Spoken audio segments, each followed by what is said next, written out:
recording. Yes, so we are discussing basically developments leading to Bohr's model. ठीक है, developments leading to Bohr's model. The first development was dual behavior of electromagnetic radiations. Okay, and we are just talking about visible and UV radiations. And what are the 7 colors in visible radiation? बताना जरा. Vibgyor. Vibgyor. Okay, yes. Violet, I for indigo, green, yellow, orange and red. ठीक है, okay. B नहीं लिखा ना मैंने. Okay, कोई बात नहीं. ये लो, ठीक है, विबग्योर. ओके, अब यहाँ पर एक चीज मुझे और बता दो. ये जो है, एक तो है, इसको बोलते हैं ब्लू एंड. इसको क्या बोलते हैं? Blue and. ओके, है ना. और इसको बोलते हैं रेड एंड. ये रेड एंड है. इनमें से हाई वेवलेंथ किसकी है, लो वेवलेंथ किसकी है? इधर से इधर जाएंगे तो लैम्डा की इंक्रीज होगी या क्या? रेड के कम है और ब्लू की ज्यादा है. नहीं नहीं नहीं नहीं, रेड की जो वेवलेंथ है वो ज्यादा है. रेड की वेवलेंथ ज्यादा है, इधर से इधर इंक्रीज होती है वेवलेंथ. ठीक है, और यही रीजन है कि हम लोग जो रेड लाइट वहां पर यूज लेते हैं, कहां पर? ट्रैफिक सिग्नल में, क्योंकि इसकी वेवलेंथ ज्यादा है. ठीक है, वेवलेंथ ज्यादा होने की वजह से इसका स्कैटरिंग नहीं होता, ये फैलती नहीं है, दूर से भी दिखती है, स्कैटरिंग नहीं होता, क्योंकि इसकी वेवलेंथ ज्यादा होने की वजह से एयर में बड़े पार्टिकल इसको स्कैटर कर सकते हैं, छोटे पार्टिकल नहीं कर सकते, जो डस्ट पार्टिकल हैं होते हैं वो. तो बेसिकली इसकी स्कैटरिंग नहीं होती है डस्ट पार्टिकल से, इसलिए दूर से भी दिखती है. इसीलिए रेड लाइट यूज करते हैं ट्रैफिक सिग्नल में. उसका बेसिक रीजन है रेड लाइट, जो रेड कलर की जो रेडिएशन है, विजिबल रेडिएशन है, दे हैव हायर वेवलेंथ. ठीक है, तो ये इधर जा रही है. और जो ब्लू एंड है वो है लोअर वेवलेंथ एंड है ना. यहाँ पर क्या होती है? लैम्डा क्या होती है? लो होती है. बात समझ में आ गई आपको? इस चीज को हम लोग यूज करेंगे, है ना.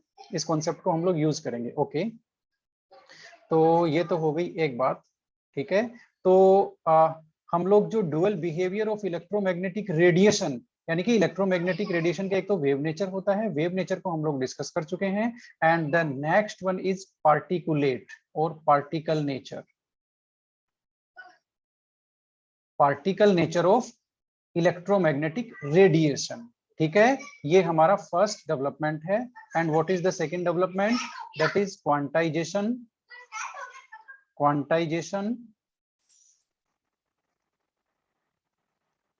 Quantization of electronic energy. Quantization of energy ही कर सकते हैं हम लोग, इलेक्ट्रॉनिक एनर्जी की भी लिखने की ज्यादा जरूरत नहीं है. कोई बात नहीं, क्वांटाइजेशन ऑफ एनर्जी है ना. क्वांटाइजेशन ऑफ एनर्जी किसको एक्सप्लेन करता है? एटॉमिक स्पेक्ट्रा को. तो या तो हम लोग इसको एटॉमिक स्पेक्ट्रा भी यहाँ पर लिख सकते हैं एज ए हेडिंग, कोई दिक्कत नहीं है, या फिर क्वांटाइजेशन ऑफ एनर्जी. तो ये पोर्शन हम लोग डिस्कस करेंगे before starting the Bohr's model. This portion, ठीक है, ये पोर्शन हम लोग डिस्कस करेंगे बिफोर स्टार्टिंग बोर्स मॉडल. ठीक है, तो बोर्स मॉडल से पहले अभी हमारा जो मेन हेडिंग चल रहा है वो चल रहा है dual behaviour. Dual behaviour of electromagnetic radiation. Dual behaviour में हम लोग जो वेव, इसका वेव लाइक नेचर है, इसकी वेव नेचर, उसमें हम लोगों ने किसकी बात की है? उसमें हम लोगों ने इलेक्ट्रोमैग्नेटिक रेडिएशन, इसकी जितनी भी प्रॉपर्टीज हैं वो, उनकी हम लोगों ने बात की है. ठीक है, to support the wave nature, की इसकी वेव नेचर होती है. और वेव नेचर का बेसिकली मीनिंग क्या है? वेव नेचर का बेसिकली मीनिंग ये है कि जो रेडिएशन एनर्जी है, रेडिएंट एनर्जी, किसी भी सब्सटेंस से रेडिएशंस एमिट होती हैं या वो सब्सटेंस रेडिएशन एब्जॉर्ब करता है, दैट अकर्स कंटिन्यूअसली, यानी कि रेडिएशंस जो हैं वो इलेक्ट्रोमैग्नेटिक रेडिएशंस वो वेव की फॉर्म में होती हैं, और उनका एमिशन या उनका एब्जॉर्प्शन कंटिन्यूअस मैनर में होता है. ठीक है, तो वेव नेचर का मीनिंग क्या है? वेव नेचर का मीनिंग है एब्जॉर्प्शन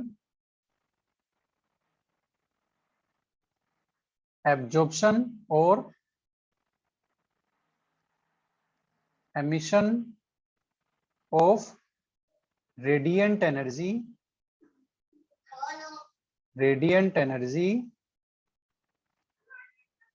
occurs in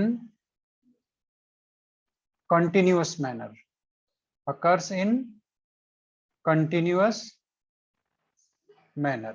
ठीक है, कंटिन्यूअस मैनर में ये होता है, क्या क्या होता है, रेडिएशन का एब्जॉर्प्शन और एमिशन। ठीक है, ये वेव नेचर का मीनिंग है। और इसी में हमने इलेक्ट्रोमैग्नेटिक रेडिएशन की जो वेव नेचर को सपोर्ट करने वाली जितनी भी प्रॉपर्टीज हैं वो सारी डिस्कस की है कि ये किस तरह से वेव फॉर्म में एग्जिस्ट करती है, इसकी वेव फॉर्म क्या है, कैसे कंपोज होती है, उसकी कौन कौन सी प्रॉपर्टीज होती है, इसको प्रोपागेशन के लिए मीडियम चाहिए या नहीं चाहिए। ये सारी जो बातें हमने की है वो वेव नेचर को सपोर्ट करने के लिए की है। और इसकी वेव नेचर को अप्रूव करने के लिए इसकी प्रॉपर्टीज हैं, वेवलेंथ है, इसकी फ्रीक्वेंसी है, ठीक है, इसका वेव नंबर है, ये सारी की सारी प्रॉपर्टी जिसको सपोर्ट करती है। ठीक है, तो ये हो गया इलेक्ट्रोमैग्नेटिक रेडिएशन का वेव नेचर। ठीक है, अब वेव नेचर में क्या प्रॉब्लम आई, वेव नेचर में ये प्रॉब्लम आई कि वेव नेचर इलेक्ट्रोमैग्नेटिक रेडिएशन या जो आपकी लाइट है इसकी कुछ प्रॉपर्टीज को तो एक्सप्लेन कर देता है, जैसे किसको, आपका रिफ्रैक्शन,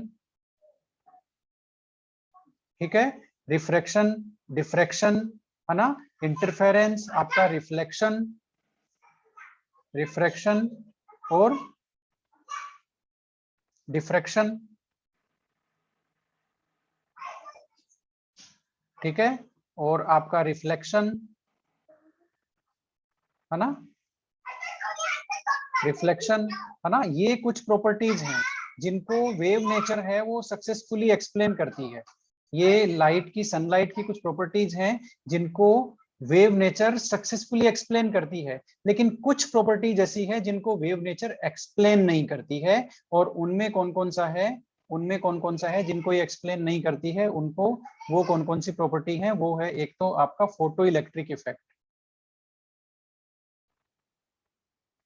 फोटो इलेक्ट्रिक इफेक्ट, और कौन सा है, और है आपका black body radiation phenomena, black body radiation. ठीक है, ये दो इफेक्ट ऐसे हैं, दो फिनोमिना ऐसे हैं जिनको कौन एक्सप्लेन नहीं करता, वेव नेचर। तो यहां से शुरू हुआ कि भाई इसका वेव नेचर वेव नेचर नहीं होता, इसका पार्टिकल नेचर भी होता है। बेसिकली ये जो दोनों फिनोमिना है, कौन से, फोटो इलेक्ट्रिक और black body radiation, these can be explained, these can be explained by particle nature of electromagnetic radiation। बात समझ में आई, particle nature of radiations, particle nature of sunlight. ठीक है, और फाइनल कंक्लूजन क्या निकलता है, फाइनल कंक्लूजन ये निकलता है कि ये डुअल बिहेवियर है। तो ये जो बेसिकली हमारा हेडिंग है, dual behaviour of electromagnetic radiation, ये फाइनल कंक्लूजन है जो साइंटिस्ट को बाद में पता चला कि इसका डुअल बिहेवियर है। पहले इसका वेव नेचर कंसीडर किया, वेव नेचर कंसीडर करके जितने भी फिनोमिना है उनको एक्सप्लेन किया, लेकिन कुछ फिनोमिना ऐसे थे जिनको वेव नेचर के बेसिस पे एक्सप्लेन नहीं किया जा सकता था। ठीक है, तब इनको पता चला कि वेव नेचर तो होती ही होती है, लेकिन काफी सारे केसेस में इलेक्ट्रोमैग्नेटिक रेडिएशन पार्टिकल की तरह भी बिहेव करती है। ठीक है, पार्टिकुलेट फॉर्म में भी एग्जिस्ट करती है कई सारे फिनोमिना के लिए। फिर बाद में कंक्लूजन एस्टैब्लिश हुआ कि इट शोज डुअल बिहेवियर। ठीक है, तो यही हमारा हेडिंग है, डुअल बिहेवियर ऑफ ईएमआर। ठीक है, तो अब इसमें वेव नेचर तो हमने देख लिया, है ना, कि कंटिन्यूअस मैनर में किस तरह से वेव जो है वो मूव करती है, और एक सरफेस से वेव नेचर ये कहती है कि एमिशन और एब्जॉर्प्शन वो कंटिन्यूअस मैनर में होता है, वेव फॉर्म में होता है। ठीक है, जैसे एक वेव कंटिन्यूअस होती है ना, उस तरह से। तो अब हम लोग पार्टिकल नेचर में ये जो फिनोमिना है ना, ये अब हम लोग आज का जो हमारा हेडिंग है वो है particle nature of electromagnetic radiation. लिखते जाइए आप लोग।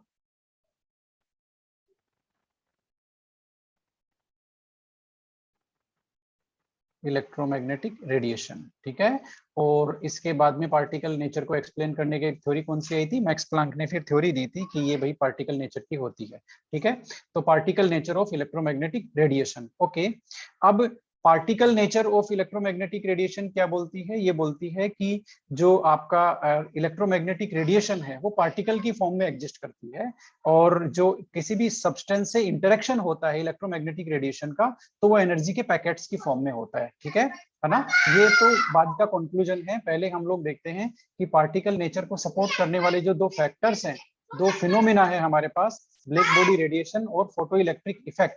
उसमें सबसे पहले हम लोग जो पार्टिकल नेचर के बेस पे इफेक्ट है वो है फोटो इलेक्ट्रिक इफेक्ट। इसको हम लोग एक्सप्लेन करेंगे, फोटो इलेक्ट्रिक इफेक्ट। अब फोटो इलेक्ट्रिक इफेक्ट क्या है, इसका नाम आपने कहीं सुना है क्या? Anyone photo electric effect?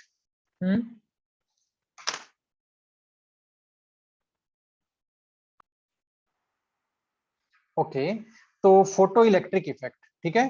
Photo electric effect का जो एक्सपेरिमेंटल सेटअप है वो आपके सामने है। सबसे पहले फोटो इलेक्ट्रिक इफेक्ट का मीनिंग देख लेते हैं, ठीक है। फोटो इलेक्ट्रिक इफेक्ट का मीनिंग क्या है? देखो, फोटो इलेक्ट्रिक इफेक्ट का मीनिंग बहुत सिंपल सा है, और वो यहाँ पर आप देखिए, ये एक मेटल सरफेस है, ये एक मेटल सरफेस है, ठीक है ना?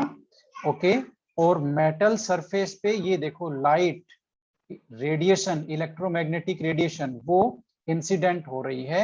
ये इस पे जैसे ही इंटरेक्ट करेगी इस मेटल सरफेस से, वैसे ही यहाँ से इलेक्ट्रॉन्स एमिट होंगे, इलेक्ट्रॉन्स एमिट होंगे, और ये जो सर्किट है ये सर्किट काम करने लग जाएगा, और जो आपका एमीटर है वो रीडिंग शो करेगा और ये बताएगा कि इस सर्किट में इलेक्ट्रिसिटी फ्लो हो रही है।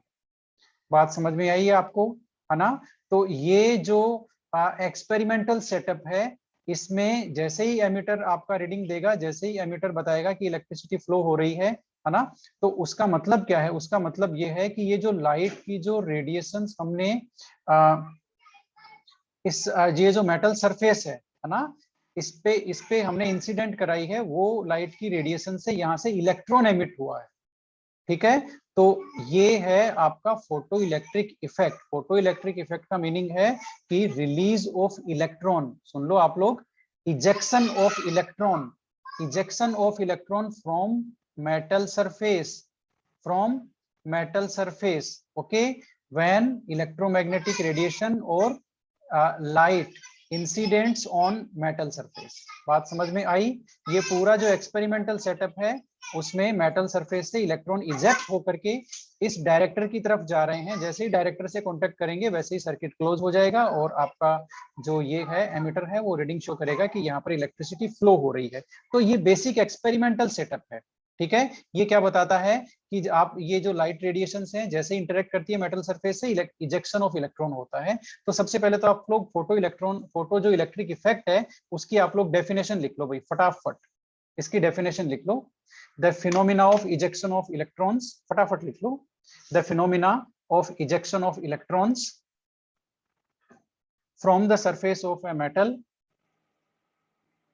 the phenomena of ejection of electrons from the surface of a metal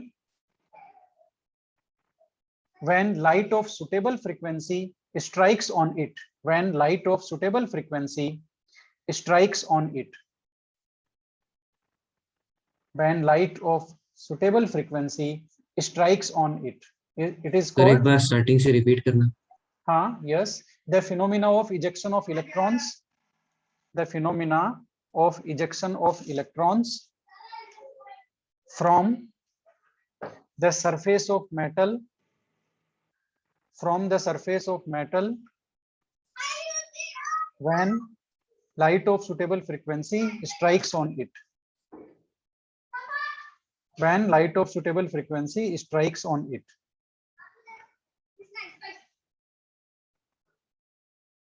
ठीक है। बात समझ में आई? It is called photo electric effect, it is called photo electric effect, है ना। एक डेफिनेशन और लिख लो, जो एमिटेड इलेक्ट्रॉन्स हैं, the emitted electrons are known as photo electrons, the emitted electrons are known as photo electrons, ठीक है। Emitted electron, ejected electron are known as, the ejected electrons are known as photo electrons, ठीक है। तो photo electric की definition आपको समझ में आ गई? बताना जरा।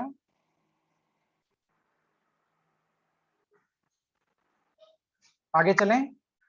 फोटो इलेक्ट्रिक इफेक्ट का मीनिंग बहुत सिंपल है, ejection of electron when light of suitable frequency strikes on the metal surface, that phenomena is known as photo electric effect and the electrons are known as photo electrons. Very clear, ठीक है, okay. अब ये तो हो गया experiment और उसकी definition, ठीक है। अब ये जो डायग्राम है वो आप इसके पीडीएफ में से बना लेना, आप उसके लिए जगह छोड़ सकते हो, ओके। अब ये जो एक्सपेरिमेंट था इसके इंपॉर्टेंट ऑब्जर्वेशंस हैं, क्या है ऑब्जर्वेशंस, वो क्या है वो देखते हैं, ठीक है। Important observations from this experiment.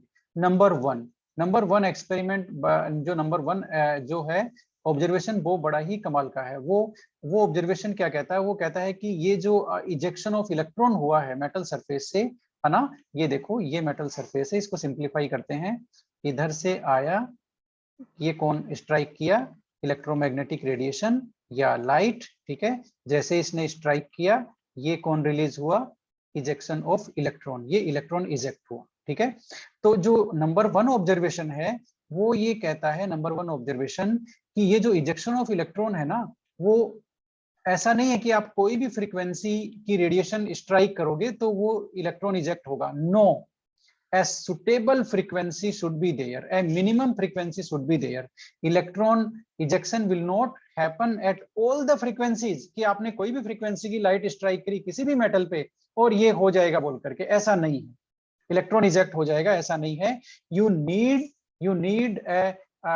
need the radiations of a minimum frequency, her metal के लिए एक मिनिमम फ्रीक्वेंसी है, समझ लो बात को, हर मेटल के लिए एक मिनिमम फ्रीक्वेंसी है, उस मिनिमम फ्रीक्वेंसी से यदि आपकी जो इंसिडेंट रेडिएशन की फ्रीक्वेंसी कम होगी तो इलेक्ट्रॉन इजेक्शन नहीं होगा।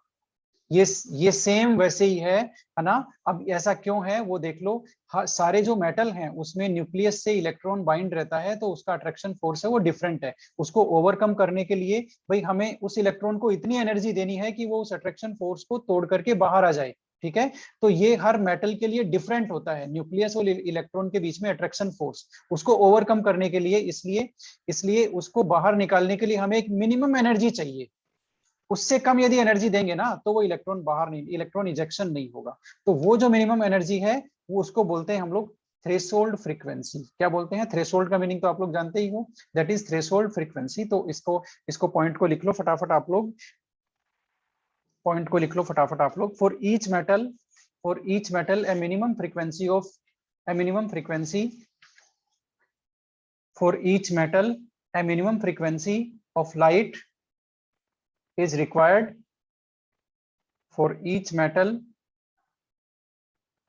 a minimum frequency of light is required, ठीक है, to eject the electron,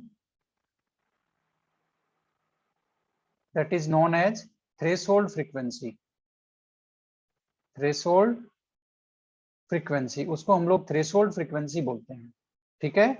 threshold frequency को किससे डिनोट करते हैं, देख लो, ये फ्रीक्वेंसी होती है न्यू, और न्यू में हम लोगों ने यहाँ नोट लगा दिया, ये हो गया न्यू 0 और ये है आपकी थ्रेशोल्ड फ्रीक्वेंसी, ठीक है, ओके। तो ये हो गया threshold frequency, minimum frequency that is required to eject the electron. ये वैसे ही है, देखो जैसे 5 किलो वेट है, आपको उसको उठाने के लिए कम से कम उतनी एनर्जी आप में होनी चाहिए कि आप 5 केजी उठा सको, है ना। यदि आपको 10 केजी उठाने की, मतलब वो मिनिमम एनर्जी एक चाहिए, जैसे 5 केजी के लिए जितनी मिनिमम एनर्जी होनी चाहिए वो एनर्जी होनी चाहिए, उससे कम है तो आप नहीं उठा पाओगे, वो वाली सिचुएशन है, ठीक है। तो ये हो गया मिनिमम फ्रीक्वेंसी वाला पॉइंट, ठीक है। अच्छा एक बात और है, चाहे वो जो मिनिमम फ्रीक्वेंसी की जो रेडिएशन है ना, जैसे मान लेते हैं किसी के लिए भी एक्स एक मिनिमम फ्रीक्वेंसी है, एक्स से कम फ्रीक्वेंसी की रेडिएशन यदि आप उस पर स्ट्राइक कराओगे, चाहे आप कितना ही टाइम तक स्ट्राइक करा लो, है ना, इलेक्ट्रॉन इजेक्ट नहीं होगा, ठीक है। तो ये थ्रेशोल्ड फ्रीक्वेंसी है। अब सेकेंड पॉइंट है P E effect, photo electric effect, या फिर photo electric effect has no time lag. ये लो भाई, इसका मतलब क्या हुआ, नो टाइम लैग। इसका मतलब ये हुआ कि जैसे ही आप लोग जैसे ही ये जो सनलाइट है ये स्ट्राइक करती है, जैसे ही लाइट रेडिएशन से वो स्ट्राइक करती है मेटल सरफेस पे, without any time lag electron ejection will happen. बात समझ में आई, electron ejects without any time lag. Time lag का मतलब समझ गए आप लोग, कोई टाइम गैप नहीं है, ऐसा नहीं है कि स्ट्राइक हमने इलेक्ट्रॉन, वो जो सनलाइट है वो मेटल की सरफेस पे हमने स्ट्राइक कर दिया और अब हमें वेट करना है कि भाई इलेक्ट्रॉन इजेक्ट होगा आप थोड़ी देर में, वो नहीं है। Without any time lag electron ejection happens in photo electric effect, ठीक है। ये सेकेंड ऑब्जर्वेशन इस एक्सपेरिमेंट का साइंटिस्ट ने लिया, ठीक है। थर्ड ऑब्जर्वेशन देखते हैं क्या था उनका। थर्ड था कि ये जो इलेक्ट्रॉन इजेक्टेड इलेक्ट्रॉन है, इनकी जो काइनेटिक एनर्जी है, kinetic energy of ejected electrons, kinetic energy of ejected electron is directly proportional to frequency of incident radiations, incident radiation. ये लो भाई, इंसिडेंट रेडिएशन की जो फ्रीक्वेंसी है उसके डायरेक्टली प्रोपोर्शनल होती है काइनेटिक एनर्जी, यानी कि जितनी ज्यादा आप इंसिडेंट रेडिएशन की फ्रीक्वेंसी अरेंज करेंगे, जितनी ज्यादा फ्रीक्वेंसी की रेडिएशन स्ट्राइक करेगी मेटल सरफेस पे, उतना ही ज्यादा इजेक्टेड इलेक्ट्रॉन की काइनेटिक एनर्जी होगी, है ना। That was the important observation. And the next observation is number of ejected electron, number of ejected electron is directly proportional to intensity। ये लो भाई, intensity of radiation, incident radiation। intensity means brightness of light। हमेशा ध्यान रखना, यदि कोई light बहुत ज्यादा ब्राइट होती है ना, तो उसकी इंटेंसिटी ज्यादा होती है, ठीक है। ब्राइटनेस ऑफ इंटेंसिटी और ब्राइटनेस ऑफ इंसिडेंट रेडिएशन, ये 4 इंपॉर्टेंट ऑब्जर्वेशन थे इस एक्सपेरिमेंट से, ठीक है। आपको समझ में आ रहा है या नहीं आ रहा, बताना जरा।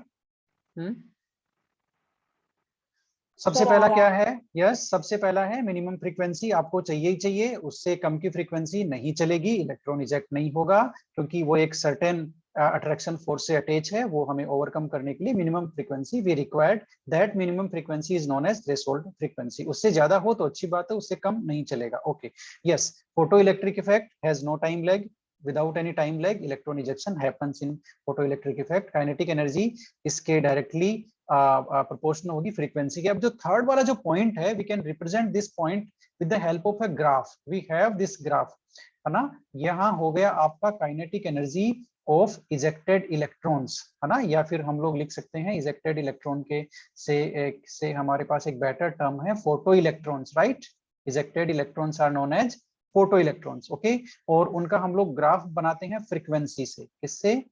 फ्रीक्वेंसी से वर्सेस फ्रीक्वेंसी, है ना। ये हम लोगों ने एक ग्राफ बनाया। तो क्या होना चाहिए भाई, काइनेटिक एनर्जी तो इनकी डायरेक्टली प्रोपोर्शनल है ना, तो वो इस तरह से होना चाहिए। यस, ये इस तरह से होगा भाई, ये इस तरह से होगा। अब आप कहेंगे सर आपने ओरिजिन से क्यों नहीं स्टार्ट किया इसको? तो ओरिजिन से स्टार्ट कर सकते हैं क्या, बताना जरा। ओरिजिन से ये ग्राफ स्टार्ट हो सकता है क्या, बताओ भाई कोई भी। ये हमने इतना गैप क्यों लिया है, ये गैप क्या है? ये minimum frequency. Yes yes yes, ये वो मिनिमम फ्रीक्वेंसी है that is required. It means ये जो मिनिमम फ्रीक्वेंसी है, यस, इसकी वैल्यू है आपकी न्यू जीरो, थ्रेशोल्ड फ्रीक्वेंसी है ये। इससे कम की फ्रीक्वेंसी पे इलेक्ट्रॉन इजेक्शन होगा ही नहीं, ओके। तो ये इसीलिए ये ग्राफ यहाँ से स्टार्ट हो रहा है, ये ग्राफ है, and it clearly shows that a minimum frequency is required below which electron ejection will not happen, number 1। number 2, kinetic energy of the photoelectrons is directly proportional to the frequency, okay, yes। अब यदि आपको कोई पूछे कि kinetic energy और intensity के बीच में क्या ग्राफ होगा, kinetic energy of photo electrons, ये लो भाई, हम इसको शॉर्ट में लिखेंगे थोड़ा सा, kinetic energy of photo electron. तो काइनेटिक इंटेंसिटी के साथ तो कोई लेना देना है नहीं उसका, तो काइनेटिक एनर्जी इंटेंसिटी चाहे कितनी इंक्रीज कर दो, काइनेटिक एनर्जी इंक्रीज नहीं होगी। चाहे कितनी भी ब्राइटनेस इंक्रीज कर दो आप लाइट की, काइनेटिक एनर्जी इंक्रीज नहीं होगी फोटो इलेक्ट्रॉन्स की, because kinetic energy depends on frequency only. ये इंपॉर्टेंट कंक्लूजन है, यहीं से पता चला था कि ये तो पार्टिकल नेचर है, ये तो वेव नेचर है ही नहीं। वेव नेचर होती तो काइनेटिक इंटेंसिटी इंक्रीज करने से काइनेटिक एनर्जी भी बढ़ती, लेकिन ऐसा नहीं है, ठीक है, ओके। तो ये थे इसके कुछ इंपॉर्टेंट ऑब्जर्वेशंस, ठीक है। अब भाई इंपॉर्टेंट ऑब्जर्वेशंस तो हो गए, है ना। अब बात करते हैं कि इसको एक्सप्लेन किया था आइंस्टीन ने, फिर आइंस्टीन ने क्या हुआ, इसकी एक्सप्लेनेशन दी थी, किसकी? फोटो इलेक्ट्रिक इफेक्ट की, ठीक है। किसको यूज लेते हुए? उससे पहले मैक्स प्लांक ने अपनी क्वांटम थ्योरी दे दी। मैक्स प्लांक ने क्या हुआ, अपनी क्वांटम थ्योरी दे दी, पार्टिकुलेट नेचर को डिफाइन कर दिया, ठीक है, कि भाई इलेक्ट्रोमैग्नेटिक रेडिएशन की पार्टिकुलेट नेचर होती है, ये मैक्स प्लांक ने डिफाइन कर दिया अच्छे से। और फिर बाद में उसकी मैक्स प्लांक की थ्योरी को यूज लेते हुए आइंस्टीन ने फोटो इलेक्ट्रिक इफेक्ट को पूरी तरह से डेमोन्स्ट्रेट किया था, ठीक है। तो अब हम लोग बेसिकली पहले हम लोग मैक्स प्लांक की क्वांटम थ्योरी ले रहे हैं। क्या ले रहे हैं?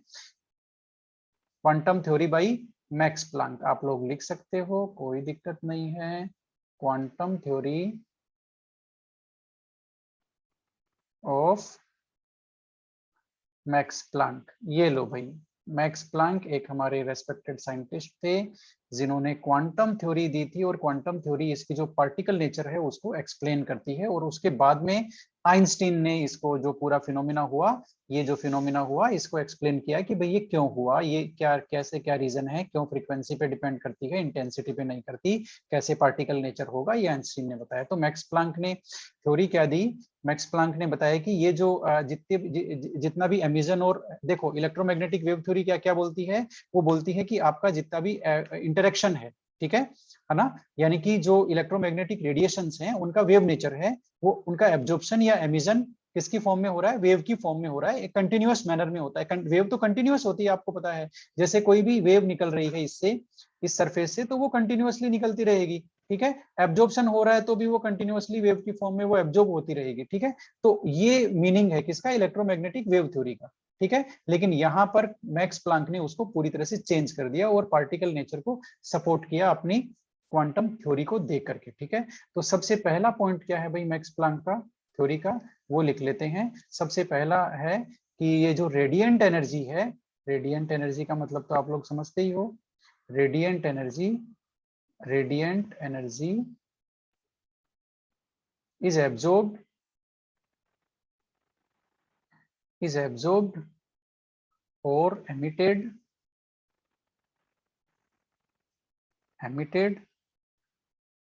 in discontinuous manner, is absorbed not continuously, लिख लेते हैं, वहां continuously था, not continuously,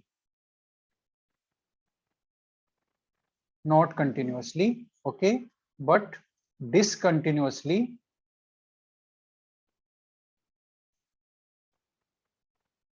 discontinuously in the form of, ये इसका मेन हेडिंग है, ये इसका मेन पॉइंट है, in the form of discrete, in the form of small discrete